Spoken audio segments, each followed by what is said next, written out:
क्या हाल है भाई आप सभी के। स्वागत है आप सभी का ऑनलाइन संस्कृत साहित्य के इस मंच पर। मेरा नाम आकिब सफ़ी। ध्वनि तो आप सभी को पहुंच रही होगी। PYQ सीरीज़ शुरू की थी हमने और एक वीडियो देखी थी, उसके कुछ प्रश्न किए थे और किसी कारण से वो जो कक्षा है वो प्राइवेट करनी पड़ गई है। यदि आप कहेंगे तो उसको पब्लिक कर दिया जाएगा, ठीक है। चलो देखो, आज कुछ नई चीज़ें सीखेंगे यहाँ से और प्रश्नों की जो श्रृंखला है उसको शुरू करते हैं। नए नए प्रश्न हैं यहाँ से और ये सारे के सारे जितने भी क्वेश्चंस हैं ये सब के सब हमारी प्रीवियस ईयर में आई हुई क्वेश्चंस हैं, ठीक है। तो अलग अलग मतलब आप सभी को पता है ये दिसंबर में और जून में होता है पेपर, तो उसी हिसाब से हैं। देखो पहले प्रश्न की ओर बढ़ते हैं बिना किसी बातचीत के। देखो शुरू करते हैं। पहला प्रश्न पढ़ते हैं। ना सत्ययो इति कस्य नाम। ना सत्ययो मतलब ये जो नाम दिया हुआ है ना सत्ययो, ये क्या है? ना सत्ययो एक नाम है। तो ये नाम पूछा जा रहा है कि किसके लिए कहा गया है। द्यावा पृथ्वी के लिए कहा गया है, अश्विनों के लिए कहा गया है, इंद्र वरुण के लिए कहा गया है या इंद्र अग्नि के लिए कहा गया है। तो ये आपको बताना है, जल्दी से बताइए क्या इस प्रश्न का उत्तर होने वाला है, ठीक है। देखो क्या नाम है इसका? ना सत्ययो इति कस्य नाम। यह जो नाम है, ये वाला जो नाम है वो किसका है? ये वाला नाम किसका नाम है? तो ये आपको बताना है। चलो, मुझे लगता है आपने आंसर इसका सोच लिया होगा और बता भी दिया होगा। यदि इसके सही आंसर की बात करते हैं तो इसका जो सही आंसर बैठता है वो अश्विनों। अश्विनों, अश्विनों को ऐसा कहा गया है, ठीक है। देखो इसकी थोड़ी सी व्याख्या यहाँ पर हमने की है। देखो इसमें कह रहे हैं चारों वेदों में सैकड़ों मंत्रों में अश्विनों कुमार का गुणगान किया गया है। अकेले ऋग्वेद में 50 से अधिक सूक्त हैं जिसमें अश्विनों की क्या की गई है? स्तुति की गई है। और अश्विनों दो विभिन्न गुणों और कार्यों का सम्मिलित रूप है, ठीक है। दो विभिन्न कार्यों का कैसा रूप है? सम्मिलित रूप है। इसमें एक प्रकाश का रूप है, दूसरा अंधकार का रूप है। एक सकारात्मक है, एक नकारात्मक, मतलब दो अलग अलग चीज़ें हैं, ठीक है। अश्विनों एक सफ़ेद है तो दूसरा काला है, ठीक है। एक में अग्नि तत्व प्रमुख है, दूसरे में सोम तत्व प्रमुख है। ये दोनों सत्व संसार के प्रत्येक पदार्थ में व्याप्त हैं। इसीलिए इन्हें क्या कहा गया है? इसलिए इनको नासत्य कहा गया है, ठीक है। अश्विनों, अश्विनों, ठीक है। तो ये इसका विकल्प कौन सा सही हो जाएगा? इसका जो सी वाला विकल्प है वो सही हो जाएगा। वैसे ये इधर उधर हो गए, ये वाला बी इधर आएगा और सी इधर आएगा।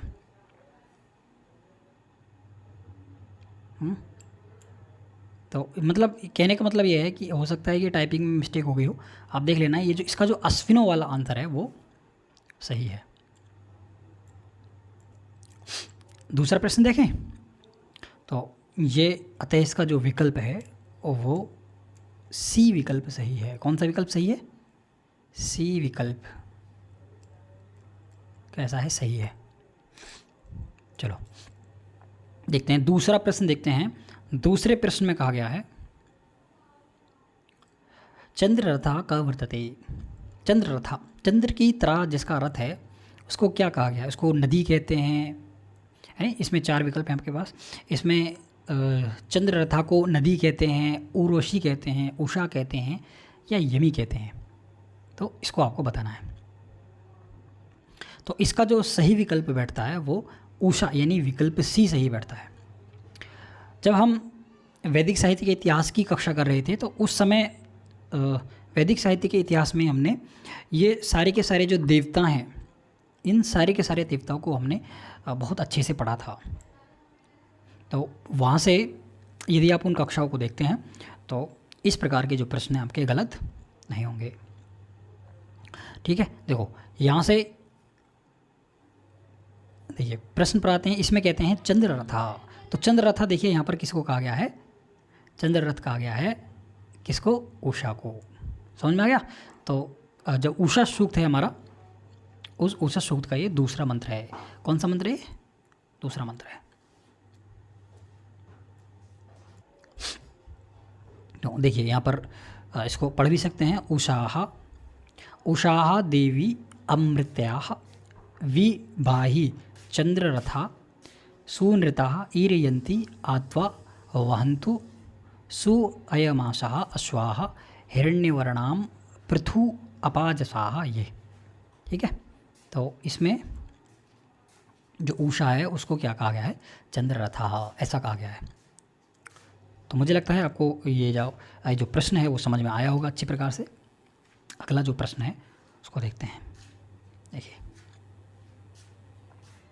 अगले प्रश्न में कहा गया है कि ऋग्वेदे कति मंडलानि सन्ति। ऋग्वेद में कितने मंडल हैं। बहुत ही सिंपल प्रश्न है, तो ये तो आपको पता ही होगा। इस प्रश्न को लाने का जो मकसद है वो दूसरा है, इससे जो जुड़े हुए और विषय हैं उनको समझना है असल मकसद। ये प्रश्न इसीलिए यहाँ पर लिखा है। भाई किसको नहीं पता है कि ऋग्वेद में 10 मंडल हैं, तो सबको पता है नहीं। ऋग्वेद में कितने मंडल हैं, 10 मंडल हैं।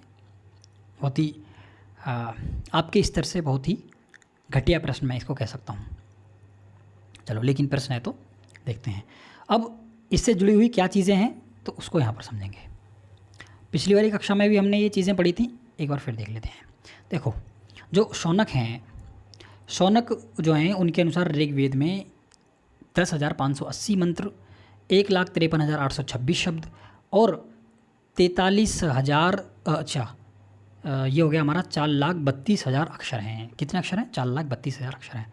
ये किसके अनुसार है, शौनक के अनुसार है। इस डेटा को आप लिख लेना एक जगह, जहाँ भी आपने ये नोट्स के रूप में लिखा हो, इन ऋग्वेद के मंडल क्रम अष्टक क्रम के विभाजन को लिखा हो। जब हमने कक्षा की थी ना पीछे, तो मैंने आपको वहाँ पर बताया था ऋग्वेद का अष्टक क्रम मंडल विभाजन है नहीं, अष्टक क्रम विभाजन मंडल क्रम विभाजन सबको देखा था हमने। मंडलों में भी उसको बांटा था, 85 अनुवाद थे उसमें, 10 मंडल थे, 1,017 सूक्त थे और 12 बालखिले सूक्त यदि इसमें और जोड़ दिए जाते हैं तो 1,028 सूक्त हो जाते हैं। इस प्रकार से हमने उसकी खूब पीछे चर्चा की थी और उनके जो ऋषि थे उनको भी देखा था।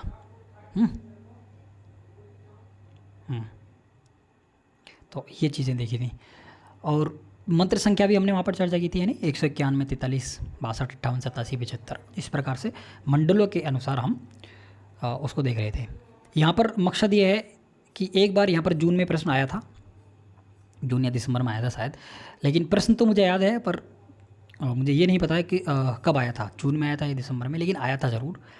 तो वो प्रश्न था ऋग्वेद के अनुसार ऋग्वेद के अनुसार मंत्रों की संख्या पूछी गई थी। नहीं, ऋग्वेद के अनुसार सूक्त पूछे गए थे, कितने हैं सूक्त नहीं, मंत्र पूछे गए थे शायद, ठीक है। ऋग्वेद के अनुसार मंत्र पूछे गए थे, मंत्र संख्या कितनी है। तो देखिए शौनक के अनुसार जब हम बात करते हैं तो शौनक के अनुसार ऋग्वेद के जो मंत्र हैं वो 1,580 से ही 1/4 मिलते हैं। ये लिख लेना डेटा एक जगह अपना, ठीक है। वैसे तो मैंने इनको आपको लिखवाया भी है, लेकिन एक जगह नोट डाल के इनको भी लिख लेना। तो यहाँ पर देखिए शौनक के अनुसार जो डेटा है वो कितना है, 10,580 सही 1/4, ये शौनक के अनुसार है। और यदि आपको विकल्प में ये वाला उत्तर नहीं मिलता है तो आप इस वाले उत्तर को भी सही कर सकते हैं। देखिए ये किसके अनुसार है, ये शाकल्य ऋषि के अनुसार है। ये वाला 10,580 सही 1/4 ये किसके अनुसार है, शाकल्य ऋषि के अनुसार है, ठीक है। इसके अलावा नारायण है, नारायण के अनुसार देखो नारायण के अनुसार पूछा गया था। वैसे उसमें दिया नहीं था कि नारायण के अनुसार बताना है, बस इतना कहा था कि जो सूक्त हैं उनकी संख्या कितनी है ऋग्वेद की, ठीक है। तो वहाँ पर ये वाला विकल्प तो नहीं था, ये वाला जो विकल्प है, ये वाला देखिए, ये वाला जो विकल्प है वो नहीं था, ये वाला भी विकल्प नहीं था,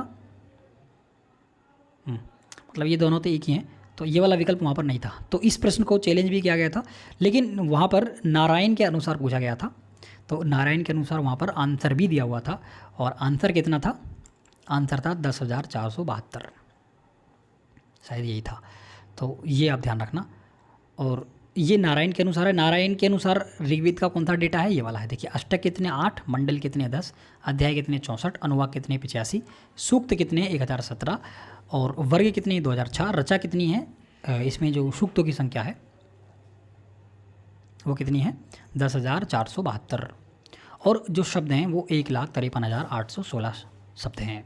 और अक्षर की बात करते हैं तो 3,94,221 अक्षर हैं। ये डेटा आप याद रखना, एक ये डेटा है और एक जो डेटा है वो ये वाला है। देखिए ये वाला जो डेटा है इसको भी आप लिख लेना और याद कर लेना। देखिए देख लेते हैं एक बार क्या डेटा है इसमें। देखिए सौनक के अनुसार ऋग्वेद में 10,580 मंत्र हैं और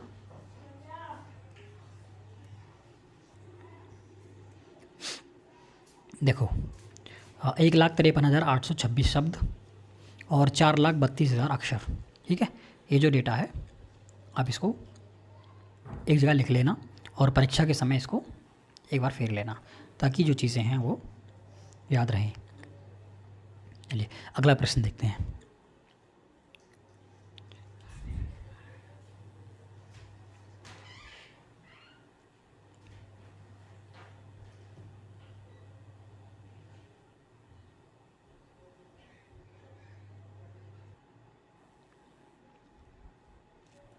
चलिए अगला प्रश्न है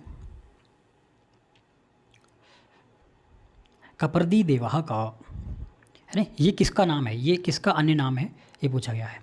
ठीक है, कपर्दी देवः कः, इनमें से आपको बताना है कि जो कपर्दी देव है वो कौन सा है। क्या अग्नि है, क्या वरुण है, क्या रुद्र है, क्या बृहस्पति है। तो बताइए जल्दी से कौन सा इसका आंसर है आपके हिसाब से। अग्नि है, वरुण है, रुद्र है या बृहस्पति है, आपको बताना है। तो इसका जो सही विकल्प है वो सी वाला सही विकल्प है। यानी कि जो रुद्र है उसको क्या कहा गया है, उसको कपर्दी देवता कहा गया है। ठीक है, अच्छा इसका विस्तार से यहाँ पर वर्णन भी है, देख सकते हैं आप। देखिए ऋग्वेद, यजुर्वेद और अथर्ववेद,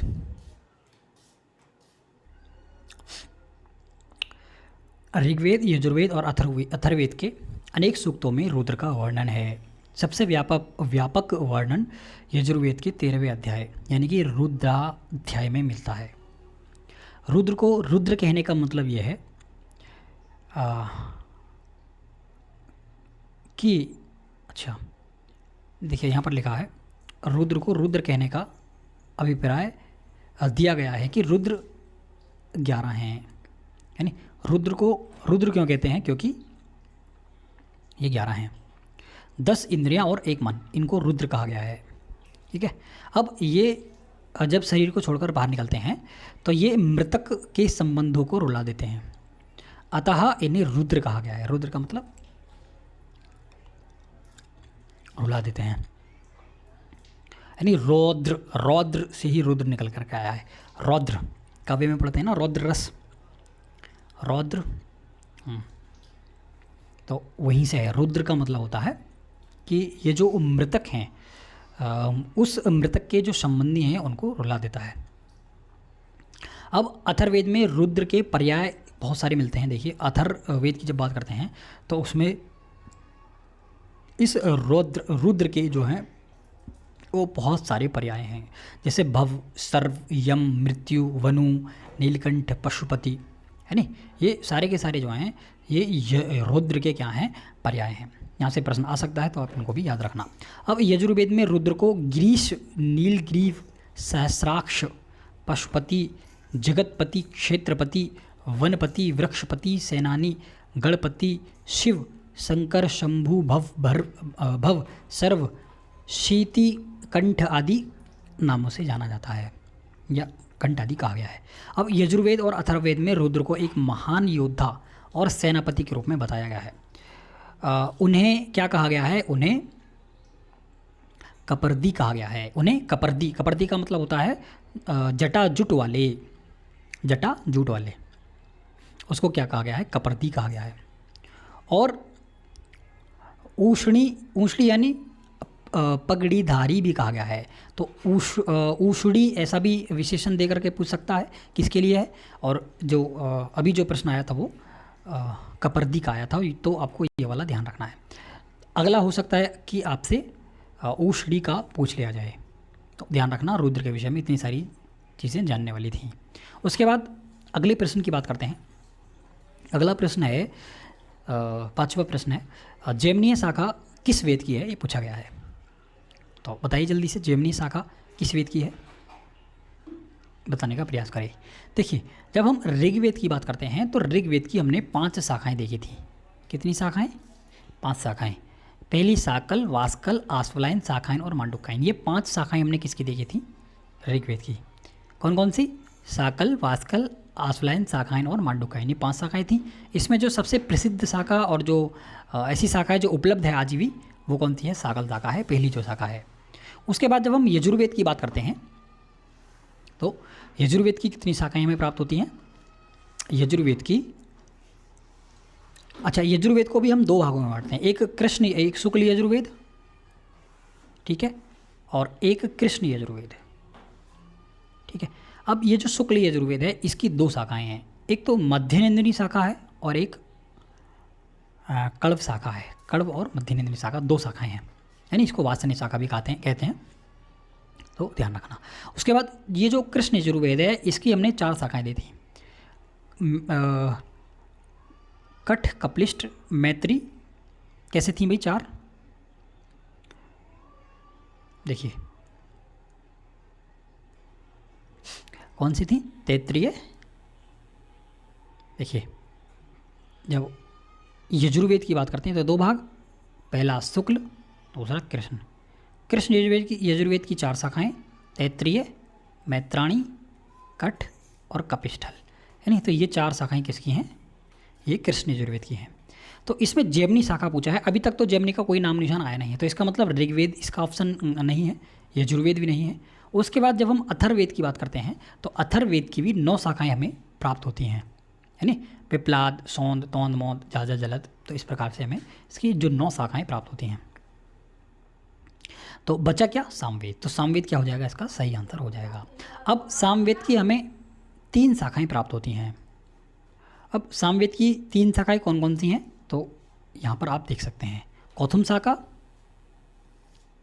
यानी पहली क्या है? कौथुम शाखा है, दूसरी राणायनीय शाखा है, और जो तीसरी है वो जैमिनी शाखा है।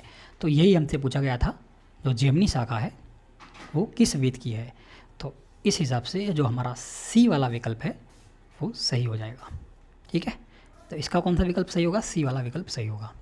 अब देखो, उसके बाद 6ठे प्रश्न को देखते हैं। देखिए, नक्षत्र संपात गणनया केन वेद कालो निर्धार्यते। नक्षत्र के अनुसार वेदों का जो काल निर्धारण है वो कौन करते हैं, ऐसा इस प्रश्न में पूछा गया है। तो ये प्रश्न बहुत ही सिंपल है, आपको आता होगा। मैक्स मुलर नहीं है, ए बेवर नहीं है, जेकोबी नहीं है, बाल गंगाधर तिलक इसका सही आंसर है, ठीक है। तो इसका सही आंसर क्या है? बाल गंगाधर तिलक है। अब जो मैक्स मुलर हैं ये वेदों के काल को 4 भागों में बांटते हैं। जो बेवर हैं ये वेदों के काल को निर्धारण करने का प्रयास तो करते हैं लेकिन असफल हो जाते हैं, वेदों के काल को निर्धारण नहीं कर पाते हैं। बाल गंगाधर तिलक जो हैं ये भी वेदों के काल को निर्धारण करते हैं और उसको 4 भागों में बांटते हैं, आदि काल, मृगशीरा काल, कृतिका काल, अंतिम काल। तो इस प्रकार से 4 विभाग करते हैं। जब हम वैदिक साहित्य की कक्षा देख रहे थे तो ये सारी चीज़ें हमने बहुत अच्छे से पढ़ी थी, ठीक है। तो इन सारी कक्षाओं का लिंक आपको नीचे डिस्क्रिप्शन में मिल जाएगा, वहाँ जा कर के आप यूनिट वाइज इन सारी कक्षाओं को देख सकते हैं। उसमें हमने बहुत सारी चीज़ें पढ़ी हैं भाई। पहली यूनिट है वो तो हमने पूरी पढ़ी ली है, पहली यूनिट एकदम ख़त्म हो गई है हमारी। उसके बाद जो दूसरी यूनिट है उसको भी हमने पूरा पढ़ लिया है, उसमें बस उपनिषद रह गए हैं, है नहीं। वैदिक सूक्त की बात करें, वैदिक सूक्त तो किताबों से पढ़ लिया जाएगा, है नहीं। तो जो पढ़ने वाला, वास्तव में जो पढ़ने वाला विषय है वो क्या रह गया है? उपनिषद। उपनिषद उसमें रह गए हैं, तो उपनिषद हम वहाँ पर पढ़ेंगे आगे। अब उसमें बाकी के सारे विषय हो गए हैं, जैसे ऋग प्राति साके लगा हुआ था दूसरी यूनिट में, वो भी हमने पूरा शब्दशः पढ़ लिया है। इसके अलावा निरुक्त लगा हुआ था, तो निरुक्त का 7वां अध्याय हमने वहाँ पर छोड़ दिया है, दैवत कांड। बाकी के जो निरुक्त में जो विषय थे वो सारे के सारे पढ़ लिए हैं। तीसरी यूनिट एकदम कंप्लीट है मेरी तरफ से, कुछ भी उसमें हमने छोड़ा नहीं है। जो चौथी यूनिट है उसमें हमने सबसे पहले उसमें टॉपिक लगा हुआ था ईश्वर कृष्ण की सांख्यकारिका का, तो वो हमने शब्दशः पढ़ी थी ईश्वर कृष्ण की सांख्यकारिका। उसके बाद सदानंद योगेंद्र का वेदांत सार हमने पढ़ा था। फिर उसके बाद अन्नम भट्ट की तर्क संग्रह पढ़ी थी, और उसके बाद केशव मिश्र की तर्क भाषा। ठीक है, तो केशव मिश्र की जो तर्क भाषा है वो अभी हमारी करंट में चल रही है, तो उसका हम अध्ययन क्रमशः कर रहे हैं। ठीक है, तो इतनी चीज़ें आप सबको समझ में आई होंगी। तो जिस किसी ने भी चीज़ें नहीं देखी हैं वो जा कर के देख सकते हैं। बहुत सारी चीज़ें इसमें पीछे की कक्षा से मिलती जुलती हैं। अब देखिए, इसमें कहा गया है कि निघंटु जो है वो निघंटु ग्रंथे निघंटु ग्रंथ में कति कांड संख्या वर्तते, कांड संख्या कितनी है? हाँ भाई, समझ में आ रहा है? देखो 7वां प्रश्न क्या कह रहा है, 7वां प्रश्न कह रहा है कि जो निघंटु है उस निघंटु नाम के ग्रंथ में कितने कांड हैं। अच्छा, कति कांड संख्या वर्तते, कांडों की संख्या कितनी है। तो जब हम निरुक्त की बात करते हैं तो चूँकि निघंटु जो है वो निरुक्त का उपजीव्य ग्रंथ है, यानी जो निघंटु है वो निरुक्त का कैसा ग्रंथ है? उपजीव्य ग्रंथ है, यानी निघंटु से ही निरुक्त की उत्पत्ति हुई है, ऐसा मान सकते हैं। या निघंटु की व्याख्या कौन करता है? निरुक्त करता है। जब हम निघंटु की बात करते हैं तो निघंटु में 5 अध्याय हैं, और जब हम निरुक्त की बात करते हैं यहाँ पर तो निरुक्त में 12 अध्याय हैं प्लस 2 अध्याय परिशिष्ट हैं, कुल मिलाकर के इसमें 14 अध्याय हैं। ठीक है, इसमें कांडों की संख्या कितनी है? 3 है, और इसमें भी कांडों की संख्या क्या है? 3 है। इसमें भी 3 कांड हैं और इसमें भी 3 कांड हैं, दोनों में 3 ही कांड हैं। जब हम निरुक्त पढ़ रहे थे तो इसका विस्तार से हमने देखा था, तो आप पीछे की कक्षाओं में जा कर के सारे विषयों को आराम से पढ़ सकते हैं। पूरा का पूरा निरुक्त पढ़ाया गया है, इसमें 7वां अध्याय है देवत कांड का, वो विषय छोड़ दिया है। अब इसलिए नहीं छोड़ा है कि वो विषय कठिन है, बहुत आसान विषय है। आप उसको किताब से पढ़ने का प्रयास करेंगे तो एकदम से समझ में आएगा। 2-4 चीज़ें उसकी महत्वपूर्ण हैं, और जो महत्वपूर्ण हैं वो मैं आपको करवा दूंगा। ठीक है, निश्चित होकर के आप चीज़ों को समझने का प्रयास करते रहें। और देखो 7वां प्रश्न देख लिया हमने, अब 8वां प्रश्न देखते हैं। 8वें प्रश्न में कहा गया है आघाता गच्छ इति पठ्यते। ये मेरे हिसाब से ये किसी सूक्त की पंक्ति है, और जब हम सूक्त की बात करते हैं तो हम जब पारायण कर रहे थे सूक्तों का, तो इस प्रकार का जो पारायण में हमने देखा था वो हमने संवाद सूक्तों में देखा था। किसमें? संवाद सूक्तों में। देखो संवाद सूक्तों में देखा था। अब संवाद सूक्त, एक तो यहाँ पर देखिए संवाद सूक्त की जब हम बात करते हैं तो इंद्र सूक्त ये तो संवाद सूक्त नहीं है, उसके बाद वरुण सूक्त ये भी संवाद सूक्त नहीं है। अब इसमें 2 सूक्त हो सकते हैं, या तो विश्वामित्र नदी संवाद सूक्त हो सकता है या यमयमी संवाद सूक्त हो सकता है। जब हम विश्वामित्र नदी संवाद की बात करते हैं तो विश्वामित्र नदी संवाद सूक्त इसमें नहीं होगा। ठीक है, तो इसके बाद एक ही बचता है हमारा, वो कौन सा है? यमयमी संवाद सूक्त, क्योंकि आघाता गच्छान उत्तरा योगानी, इस प्रकार से आगे का श्लोक इसमें दिया हुआ है। ठीक है, तो जब हम पारायण कर रहे थे ना, तो मैंने आपको बताया था यदि आप पारायण करेंगे और कान में ब्लूटूथ लगा करके जो चीज़ें रिकॉर्ड हुई हैं उनको सुनेंगे तो आपको जो पंक्ति हैं वो याद होनी शुरू हो जाएंगी। ये सारा का सारा जो पारायण है ना, संवाद सूक्तों का सारा पारायण टेलीग्राम चैनल पर है। टेलीग्राम चैनल पर, चैनल का नाम डालिए ऑनलाइन संस्कृत साहित्य, वहाँ पर आएगा, उसको ज्वाइन करना। ज्वाइन करने के बाद ऊपर आप मीडिया वाले ऑप्शन में चले जाना, तो मीडिया में आपको वहाँ पर 4 सूक्तों की वीडियो मिल जाएंगी, 2-2, 3-3 मिनट की हैं, उसमें केवल पारायण है। तो उस पारायण को यदि आप गौर से लीड लगा करके सुनते हैं तो जो चीज़ें हैं वो आपको समझ में आएंगी। ठीक है, चलो अगला प्रश्न देखते हैं। अगला प्रश्न क्या कहता है, देखो तमसो माँ ज्योतिर्गमया, ये जो पंक्ति है ये हमने उपनिषद में पढ़ी थी। ठीक है, किस में पढ़ी थी हमने? ये उपनिषद में पढ़ी थी। तो ध्यान से देखिए कौन से उपनिषद में पढ़ी थी। क्या उपनिषद में ऋग्वेद है? तो ऋग्वेद तो ऑप्शन नहीं होगा, क्योंकि ये चीज़ तो हमने उपनिषद में पढ़ी थी। तमसो माँ ज्योतिर्गमया, कैसे थे ये पूरी पंक्ति? तमसो माँ ज्योतिर्गमया, तम का जो मतलब है वो होता है अंधकार, और तमसो माह ज्योति का मतलब प्रकाश, गम्य का मतलब लेकर के चलिए। कहने का जो भावार्थ है वो ये है कि हमें कहाँ लेकर के जाना है, तमसा मतलब अंधकार से प्रकाश की तरफ लेकर के जाना है। ठीक है, तो ये जो पंक्ति है ये हमने उपनिषद में पढ़ी थी। तो यहाँ पर देखिए, ना तो ऋग्वेद उपनिषद है, ना ही अथर्ववेद उपनिषद है, और सामविधाने, ये क्या है भाई सामविधाने, ये भी इसका आंसर नहीं होगा। तो एक ही उपनिषद बचता है, और वो कौन सा उपनिषद है, बृहदारण्यक उपनिषद। ठीक है, तो यदि आपको ये भी पता है कि हमने उपनिषद में इस चीज़ को पढ़ा था, तो उससे भी आप इस प्रश्न को सही कर सकते हैं। ठीक है, अब अगला प्रश्न देखते हैं। अगले प्रश्न में क्या कहा गया है। इसमें कहा गया है अधो अंकिता नाम समीचनम उत्तरम चिनुत। अधो अंकिता नाम मतलब जो नीचे ये चीज़ें दी हुई हैं, इनका जो सही उत्तर है वो आपको चुनना है। तो इसमें देखिए यहाँ पर लिखा है सर्मापड़ी संवाद। सर्मापड़ी संवाद सूक्त हमें ऋग्वेद के 10वें मंडल में मिलता है, तो ये इसका जो आंसर होगा वो दूसरा मिल जाएगा। अब इस प्रकार के प्रश्नों को आप एलिमिनेट करके सही करना है, यानी क्योंकि हमें समय बचाना है। और समय कैसे बचेगा हमारा, जब हम एलिमिनेट करेंगे। एलिमिनेट कैसे कर सकते हैं भाई, आपको पता चल गया कि यानी पहले वाले का दूसरा विकल्प सही होगा। अब नीचे जो ऑप्शन दिए होंगे उसमें से आपको ये ढूंढना है कि ए का 2 विकल्प कौन सा सही है। अगर आपको एक प्रश्न भी आ रहा है ना, अगर एक भी प्रश्न आ रहा है, इन 4 प्रश्नों में एक भी प्रश्न आ रहा है, तो भी आप 50% गारंटी है कि आप उस प्रश्न को सही कर करके ले जाएंगे। अब यदि उसमें एलिमिनेट का मेथड एकदम सही बैठता है, एक ही प्रश्न से यदि आपका प्रश्न हल हो जाता है, तो बहुत अच्छी बात है, यानी तो 100% आप सही कर ले जाएंगे। लेकिन यदि इस प्रकार से ना 2 प्रश्न, ऐसा होता है कि कभी कभी 2 प्रश्न एक जैसे होते हैं, आ का जो विकल्प है वो 2 जगह आपको हो सकता है सही मिल जाए, तो फिर आपको एक ऐसा दूसरा विकल्प खोजना है जिसका उत्तर आप सही जानते हैं। फिर उसके बाद हम देखते हैं स्वाध्यायो मां प्रमादः, ऐसा हम उपनिषद में पढ़ते हैं। ठीक है, अच्छा ऐसा हम किस में पढ़ते हैं, उपनिषद में पढ़ते हैं। तो उपनिषद यहाँ पर 2 दे रखें, या तो बृहदारण्यक उपनिषद होगा या फिर तैत्तिरीय उपनिषद होगा। तो इसका चलिए, इसमें 2 उपनिषद हैं, तो फिर अगला जो विकल्प दिया है इसमें कल्प दिया है, तो कल्प को हम जानते हैं, कल्प किसको कहा गया है, हस्त को कल्प कहा गया है। अब हमें 2 जो ऑप्शन है वो एकदम क्लियर दिख गए हैं कि एक जो आ वाला है इसका दूसरा विकल्प सही होगा, और सा वाले का कौन सा चौथा विकल्प सही होगा।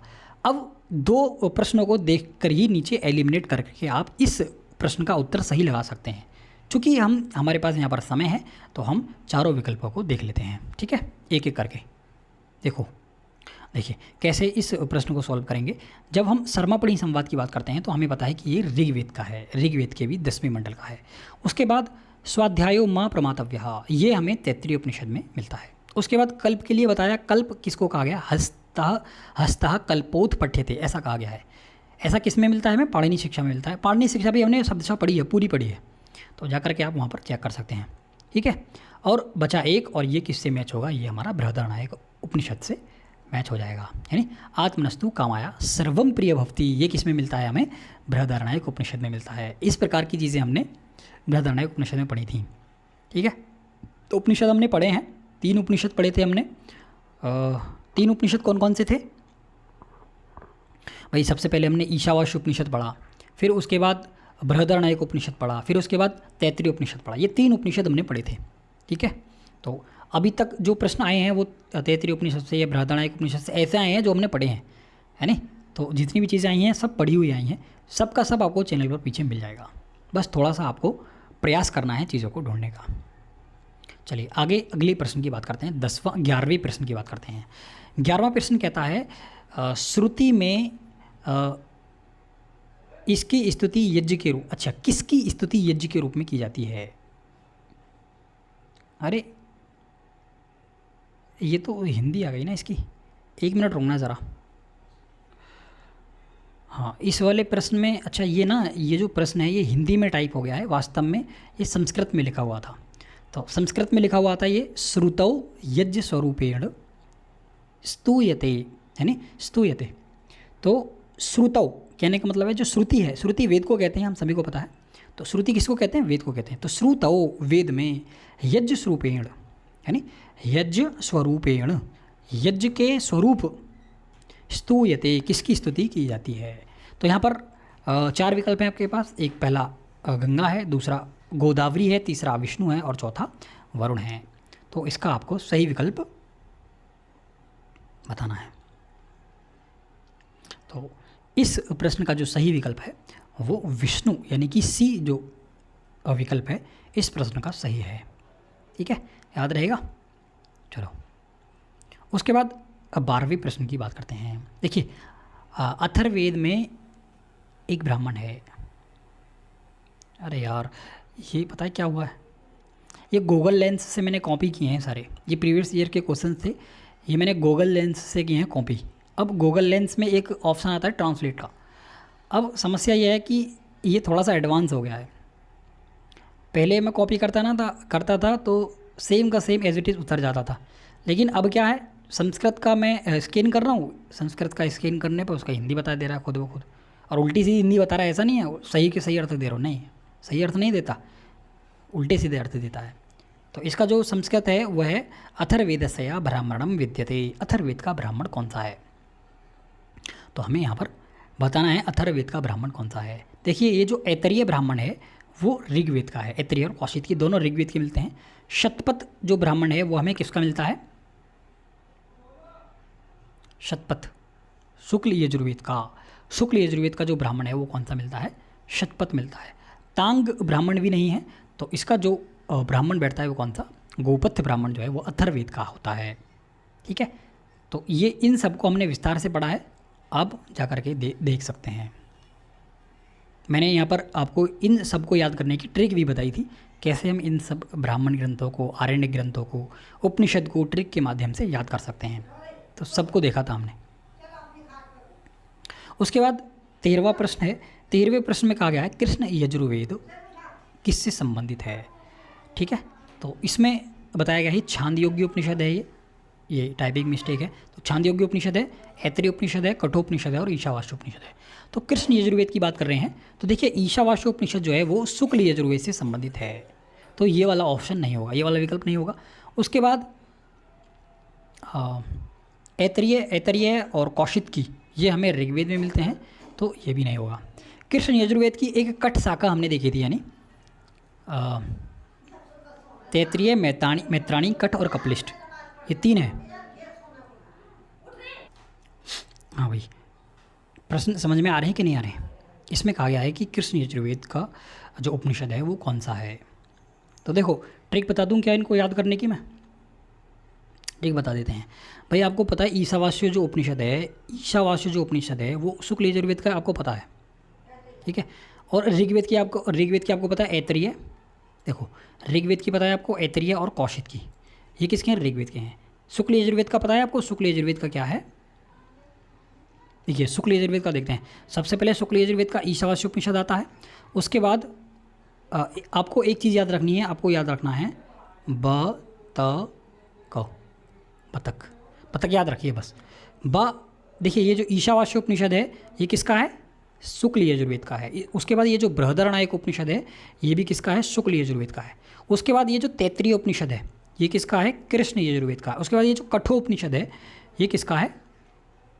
कृष्ण यजुर्वेद का है। उसके बाद एक उपनिषद आता है केन उपनिषद, श्वेताश्वतरोपनिषद, एक आता है श्वेताश्वतरोपनिषद। तो ये जो श्वेताश्वतरोपनिषद है ये भी किसका है? कृष्ण यजुर्वेद का है। तो ये ध्यान रखना। एक और बचता है जो हमारे सिलेबस में लगा हुआ है, वो किसका है? वो कौन सा है? केन उपनिषद। तो ये इस प्रकार से आप इनको याद रख सकते हैं, ठीक है। तो इस हिसाब से आपको इसका आंसर पता चल गया होगा। जो कठोपनिषद है ये इसका सही विकल्प है।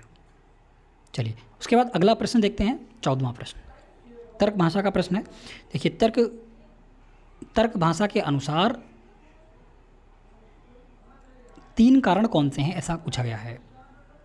तर्क भाषा के अनुसार 3 कारण कौन से हैं, ऐसा पूछा गया है। तो हम देख रहे थे यौगिक और अयौगिक के बीच कारण के अंतर से यौगिक गलत है। ये जो प्रश्न यार ये वही समस्या हो गई है सारी की सारी। देखो इस प्रश्न को मैं आपको पढ़ करके बताऊँ अभी संस्कृत में मूल क्या है इस प्रश्न का।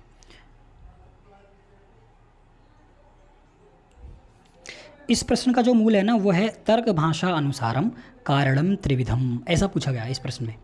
क्या पूछा गया इस प्रश्न में? इस प्रश्न में पूछा गया है तर्क भाषा अनुसारम कारणम त्रिविधम, तर्क भाषा के अनुसार 3 प्रकार के कारण कौन कौन से हैं।